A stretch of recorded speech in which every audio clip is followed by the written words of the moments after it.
Assalamualaikum warahmatullahi wabarakatuh. Bismillah. Innal hamdalillah nahmaduhu wa nasta'inuhu wa nastaghfiruh wa na'udzu billahi min syururi anfusina wa min sayyiati a'malina. May yahdihillahu fala mudhillalah wa may yudlil fala hadiyalah.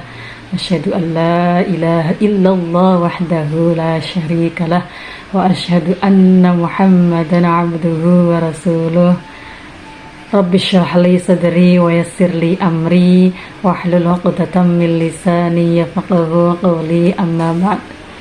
Alhamdulillahirabbil alamin. Puji syukur kita haturkan kepada Allah Subhanahu wa taala yang telah melimpahkan banyak sekali kenikmatan kepada kita semua, sehingga sampai detik ini kita masih diberi kenikmatan dohiran wa batinan.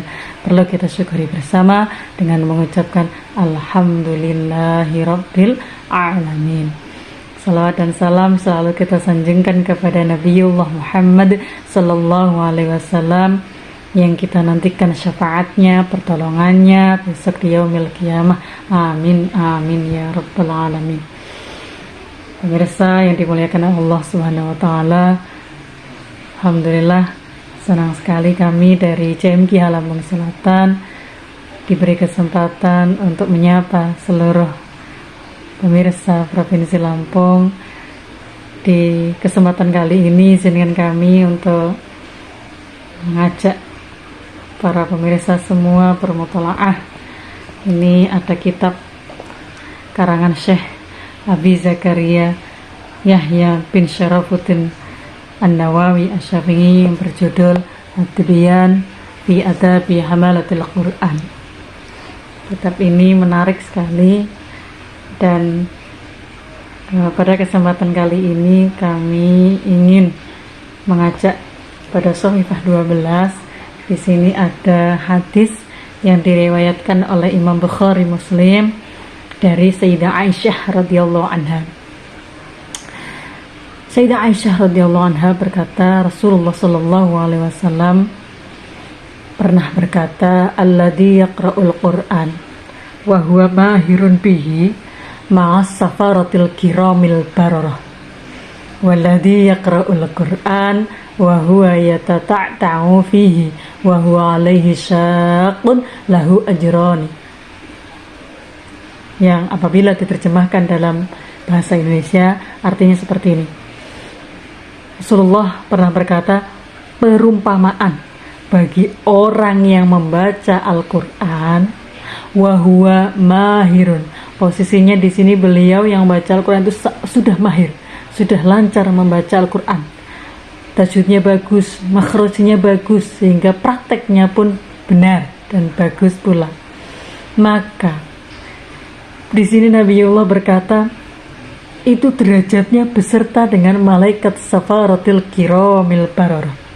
Derajatnya, bayangkan, derajatnya sama dengan malaikat safaratil kiramil bararah. Mungkin nama malaikat ini, julukan malaikat ini masih asing di telinga kita semua.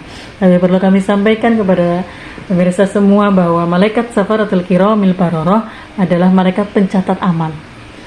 Masya Allah, betapa mulianya orang yang mahir membaca Al-Quran, derajatnya beserta, sekali lagi beserta dengan malaikat pencatat amal. Masya Allah. Tapi belum selesai. Nabi masih melanjutkan lagi perkataan beliau, walladzi yaqra'ul Qur'an wa huwa yatata'u fihi wa huwa alaihi syaqqun lahu ajran.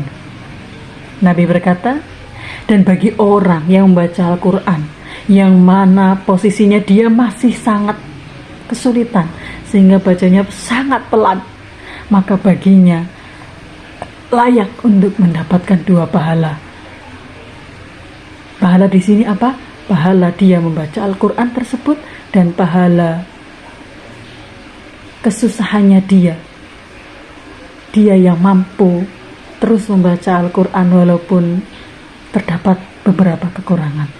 Masya Allah, dari hadis ini para pemirsa semua, kita dapat mengambil pelajaran bahwasanya orang yang mahir, orang yang sudah mahir membaca Al-Quran, dan orang yang belum itu sama-sama sama Allah itu diberi derajat yang sama-sama tinggi.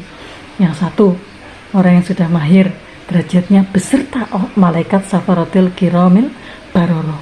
Yang satu orang yang baca Al-Quran tapi masih pelan, masih dengan segala kekurangan. Allah tidak mau mengecewakan orang-orang ini. Allah memberi langsung dua pahala, yaitu pahala membaca Al-Quran itu sendiri dan pahala orang mampu menghadapi kesusahan, cobaan orang tersebut. Pahalanya ada dua, pahala membaca Al-Quran sendiri dan pahala merasakan kesusahan membaca Al-Quran tapi mampu terus membaca Al-Quran. Nah, di sini maknanya sangat luas. Wahwa yang termasuk dengan wahwa yatata'u di sini adalah satu golongan orang yang masih dalam proses belajar. Sehingga kebanyakan kalau orang masih dalam proses belajar kan bacanya pelan, kemudian dengan mikir gitu ya. Itu termasuk golongan orang wahwa yatata'u. Kemudian yang kedua, orang yang sudah tua, itu kan membaca Al-Qur'annya masih, ya Allah, dengan penglihatan yang sudah mulai pudar, dengan pendengaran yang sudah mulai berkurang, sehingga dia susah, ini bacaan saya sudah benar apa belum. Tapi orang tua yang seperti ini masih terus semangat membaca Al-Qur'an, ini masuk dalam golongan hadis ini. Kemudian yang ketiga, bagi saudara-saudara kita yang penyandang tunanetra tapi masih semangat baca Al-Qur'an dengan Al-Qur'an braille-nya, Masya Allah, ini Allah tidak mengecewakan golongan-golongan ini. Allah memberinya dua pahala langsung, yaitu pahala membaca Al-Quran itu sendiri dan pahala kesusahannya dia dalam membaca Al-Quran. Masya Allah, pemirsa yang dirahmati Allah, dengan hadis ini itu memberi motivasi kepada kita semua, baik yang sudah mahir maupun yang belum, untuk terus istiqomah bertadarus Al-Quran. Terlebih lagi sekarang momentum yang mulia, yaitu pada Ramadan. Monggo bersama-sama kita tingkatkan tadarus Al-Quran kita, sehingga masing-masing dari kita memperoleh derajat yang mulia di sisi Allah Subhanahu wa Ta'ala. Itulah harapan kita semua tentunya. Terima kasih atas perhatiannya. Semoga satu hadis ini bermanfaat, dan tentunya bila ada kesalahan dari kami, mohon maaf. Wallahul muwafiq ila aqwamit thoriq. Wassalamualaikum warahmatullahi wabarakatuh.